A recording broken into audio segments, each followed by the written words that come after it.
Friends आपण मानक मध्यरु जेउ भाई अथवा भौणी मानकर सब अभियोग रही आसुची जे कौन सी बसीकरण तंत्र मंत्र से कार्य करूना से उद्देश्य आज विशेष भिडियोटी समर्पित जदि परीक्षामूलक भाव में आपण ये बसीकरण विधिटी कौन सी सरकारी बेसरकारी कर्मचारी ऑफिसर आड़ को मात्र 7 थर प्रयोग करी आखि सह आखि मिले नियंती तेबे देखिबे आपनकर जेकोसी ऑफिस रे कार्य अधापंतरिया पड़ी थाउ से आपनकर कार्य को प्रथम ही करदेबे आपन को डाकिदेबे जे आसंतु आपनकर कार्यटी हो जिवो अथवा जदि कोनसी नारी पुरुषंकर आड़ुहाळे रे आपण एही बसीकरण विद्याटी को प्रयोग करनेले तो मात्र केते सेकेंड मध्य रे से आपनकर पश्चात कामन करिवे आपनकर जहा मध्य उद्देश्य थाउ से ताहाको परिपूर्ण करिवे यह बहु बार परीक्षित आपण माने एई क्षुद्र भिडियोरु एई शक्तिशाली बसीकरण प्रयोगटी को शिखि नियंतु जे केही मध्य जो भाई भौणी मानकर अभियोग रोची जे बसीकरण विद्या काम करूना से माने आश्चर्य निश्चित भाव में होइजिबे कारण ये बसीकरण विद्याटी कौन भी परिस्थिति रे अत्यंत सुंदर भाव में कार्य करिथाय तेबे चमत्कारी बसीकरण प्रयोगटी को आपण मानक आगे उपस्थापन करबा पूर्व क्षुद्र निवेदन जदि आपण आज प्रथम बार करके चैनल रे पाद दैचंती एवं एई बली कंटेंट रे आपनको रुचि रहउची तेबे चैनल कड़े थिबा लाल कलर रो सब्सक्राइब बटन क्लिक करी बेल आइकन क्लिक करी एवं ऑल नोटिफिकेशन ऊपर क्लिक करी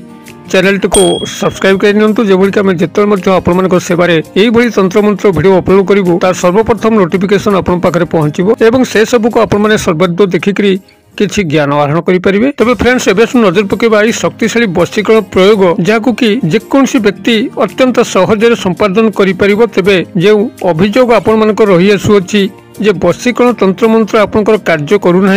आपण सतत प्रयास करुचंती बसीकरण तंत्र मंत्र लाभ उठाइबा मात्र ता आपन को प्राप्त हो पारुना तेबे एही अभियोग पछरे जो निर्दिष्ट कारण रहुछि ता एही भली जे बसीकरण विद्यार जो सठिक व्यवहारिक कौशल एवं सठिक स्थान रे प्रयोग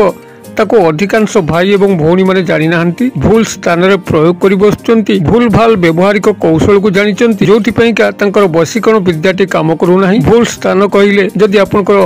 कोनसी से बली मंद उद्देश्य रहिछि काहारी क्षयक्षति साधन करने आपण क्या बसीकरण विद्यार प्रयोग करुचंती तेबे ता कौन भी क्षेत्र में कार्य करिवो नाही जेहेतु आपनकर उद्देश्यटी से मंद अच्छी एवं अपर व्यक्तिर क्षयक्षति होबाकू जाउची आपनकर बसीकरण विद्या अंतर्गत जो देवादेवी यक्ष गंधर्व किन्नर माने रहिचंती से माने कस्मिन काले आपनकर लाभ हबो एवं अन्यर क्षयक्षति हबो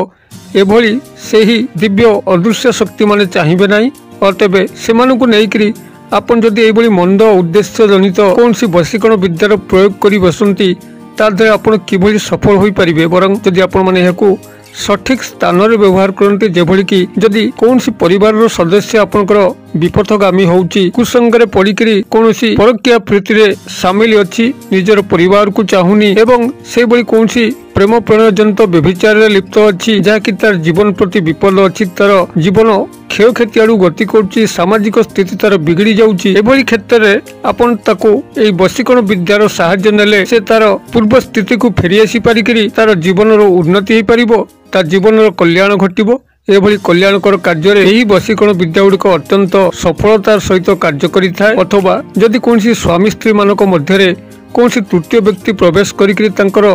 दाम्पत्य जीवन को नष्ट करुच्ची स्वामी विपथगामी होउची किंबा स्त्री विपथगामी होउची तांकर संसार भांगी रुची जाउची तेबे सेही तृतीय व्यक्ति को अलग करिकरी तांकर सुसंपर्क दाम्पत्य जीवन को बजाय रखिया पई एई बसीकरण विद्या जदि आपण माने सहायता नियंती तेबे मध्य चमत्कार ढंग रे कार्य करिवो कारण एहा द्वारा समाजर मंगल होइताय पारिवारिक मंगल होइताय एई भली समस्त मांगलिक कार्य जदि आपण माने याकू विनियोग करिवे निश्चित भाव रे कार्य करिवो आपण माने जेतल मध्य बसीकरण विद्यार आश्रय नेबे प्राथमिक भाव निजर विवेक को टिके पचार नेबे जे आपण जहा करिया पई जाउचंती ताहा विवेकानुमोदित कि आपनकर मन प्रकृति चाहूची कि जे एभली कले अन्य काहारी क्षयक्षति होबो नाही जदि एई भली क्षेत्र रे आपण माने याकू प्रयोग करंती तो एथिरे काहारी किछि क्षयक्षति होबार नाही बरं समस्तक लाभ ही अछि एई भली मांगलिक योग्य जदि आपण माने बसीकरण विद्यार आश्रय नेबे निश्चित भाव में चमत्कार ढंग रे कार्य करिवो अन्यथा कोनसी अमंगल जनित कार्य जदि आपण माने बसीकरण विद्या को प्रयोग करंती जहा कि आपनकर विवेकर अनुमोदन नथिबो आपनकर केवल स्वार्थ लोभ यही क्षेत्र को आपण मान जदि आखिरे रखिकी बसीकरण तंत्र मंत्र आश्रय नियंती कस्मिन काले कौन सी तंत्र मंत्र शास्त्र आपन को ए दिगरे सहाय्य करि परिबो नाही तेबे जदि आपन मन भितर सब सत उद्देश्य अछि सत कामना अछि କାହାକୁ ସେଭଳି ଜୀବନରେ ଗଭୀର ଭାବେ ଭଲ ପାଉଛନ୍ତି ଏବଂ ତାଙ୍କ ପାଇଁ ଆପଣ ଯୋଗ୍ୟ, ସେ ଆପଣ ପାଖକୁ ଆସିଲେ ଆପଣ ତାଙ୍କର ମାନ ସମ୍ମାନକୁ ଜଗିକିରି ସମସ୍ତ କାର୍ଯ୍ୟକୁ ସୁଚାରୁ ରୂପରେ ନିଭେଇ ପାରିବେ। ତେବେ ବଶୀକରଣ ବିଦ୍ୟାର ସାହାଯ୍ୟ ନିଅନ୍ତୁ କିମ୍ବା କୌଣସି ଯଦି ପୁତ୍ର କନ୍ୟା ଆପଣଙ୍କୁ ଛାଡ଼ିକିରି ଅନେକ ଦୂରକୁ ଚାଲି ଯାଉଛନ୍ତି, ଯାହାଦ୍ୱାରା କି ଆପଣ ବୃଦ୍ଧ ବୟସରେ ହଇରାଣ ହେଉଛନ୍ତି, ତେବେ ତାଙ୍କୁ ମଧ୍ୟ ସୁରାସ୍ତାକୁ ଫେରାଇ ଆଣିବା ପାଇଁ ଏହି ବଶୀକରଣ ବିଦ୍ୟାର ସାହାଯ୍ୟ ନିଅନ୍ତୁ। କାହାରି ସଂସାର ଭାଙ୍ଗି ଯାଉଥିଲେ ତାକୁ ଯୋଡ଼ି ଦେବା ପାଇଁ ବଶୀକରଣ ବିଦ୍ୟାର ସାହାଯ୍ୟ ନିଅନ୍ତୁ। କୌଣସି ବ୍ୟକ୍ତି ବିପଥଗାମୀ ହେଇକରି ନିଶା ପାଣିର ଆଶ୍ରୟ ନେଉଥିଲେ ତାକୁ ସାମାଜିକ ସ୍ରୋତ ମଧ୍ୟକୁ ଫେରାଇ ଆଣିବା ପାଇଁ ବଶୀକରଣ ବିଦ୍ୟାର ସାହାଯ୍ୟ ନିଅନ୍ତୁ। ଦେଖିବେ ଚମତ୍କାର ହିଁ ଚମତ୍କାର ଘଟିବ। ତେବେ ଏହି ଚମତ୍କାରୀ ବଶୀକରଣ ବିଦ୍ୟାଟିକୁ ଆପଣମାନେ କିଭଳି ପ୍ରୟୋଗ କରିବେ ଏଇଠି ଧ୍ୟାନ ସହକାର ଶୁଣନ୍ତୁ। ଏଥିପାଇଁ এই যে মন্ত্রটিକୁ ଆପଣମାନଙ୍କର এই ବଶୀକରଣ ବିଦ୍ୟାରେ ସାମିଲ ଅଛି, এই ମନ୍ତ୍ରଟିକୁ ପ୍ରଥମେ ଆପଣ ସିଦ୍ଧି କରି ନେବାର ଅଛି। ଶନିବାର ଦିନର ରାତ୍ର ସମୟରେ ପଶ୍ଚିମ ଦିଗ ମୁଖା ହେଇକରି ଏକ ଆସନ ପକେଇକରି ସାମ୍ନାରେ ଘୃତ ଦୀପ ଜାଳିକରି ଏହାକୁ 11 ମାଳ ଲେଖାଏଁ ଜପନ କରିବେ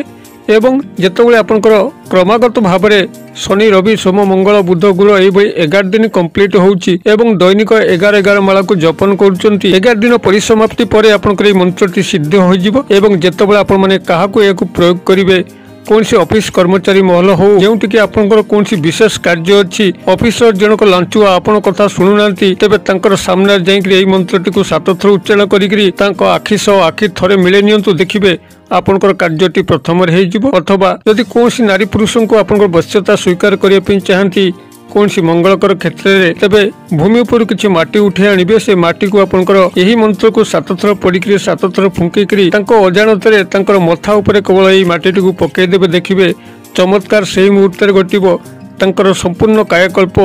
ଆପଣଙ୍କର କାୟାକଳ୍ପରେ ସାମିଲ ହେବ। ସେ ଏଭଳି ଭାବରେ ଆପଣଙ୍କୁ ପଶ୍ଚାତ ଧାବନ କରିବେ,